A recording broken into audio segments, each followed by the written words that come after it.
আজকে কিছু সংস্থা, কিছু প্রাইস সংস্থা আজকে এটার বেনিফিট নিচ্ছে। আজকে একটা বহুজাতিক রং কোম্পানি, তার প্রাইস সবাই বলে ওটা অস্কার। আরে অস্কার দুর্গাপুজো রাঙি নেয় অস্কার, সিনেমা রাঙি নেয় অস্কার নাকি? অস্কার নামটা কে দিয়েছে? মানুষ দিয়েছে, পুজো কমিটি দিয়েছে। অস্কার নামটা কে দিয়েছে? ওনারা দিয়েছেন নাকি? পুজো কমিটি দিয়েছে।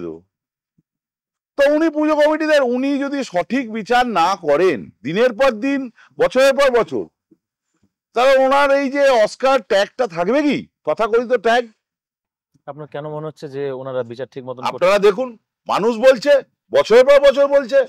আমরা এবছর দৌড়ে ছিলাম না, যে এমন ভাববেন না, মানুষ যেন এমন না ভাবে যে পাইনি বলে আঙুল ফল টক। আমরা আমাদের মতন এবছর পুজো, স্বল্প বাজেটের পুজো করেছি, কিন্তু তাই বলে আমি আওয়াজ তুলবো না এটা তো নয়। আমি তো দুর্গাপুজোর একটা পার্ট, বকুলবাগান একটা দুর্গাপুজোর পার্ট।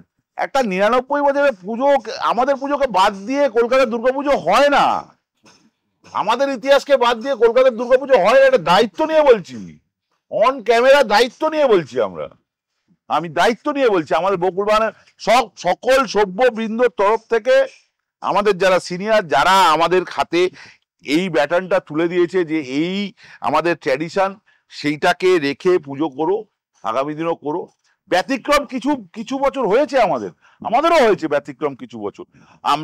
আমাদের হয়তো বাজেটে পোষায়নি, কিংবা আমরাও ট্র্যাডিশনাল ঠাকুর করেছি, কিন্তু আপনারা যদি আমাদের 74 সাল 75 সাল থেকে ইতিহাস দেখেন, অনেক পুজো কমিটি আছে যারা স্ক্যাটার্ড ওয়েতে হয়তো তখন একটু ঠাকুরের বিবর্তন করেছে, কিন্তু ওটা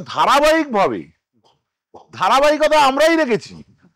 আর এক শিল্পী আমাদের বারবার করেননি। আর আমাদের যারা করেছেন, আপনি যদি লিস্ট দেখেন, আজকের যারা শিল্পী কাজ করছেন, তার স্যারেরা কাজ করে এসছে আমাদের কাছে। আমাদের কাজ কটা ঠাকুর ইন্ডিয়ান মিউজিয়ামে আছে বলুন তো?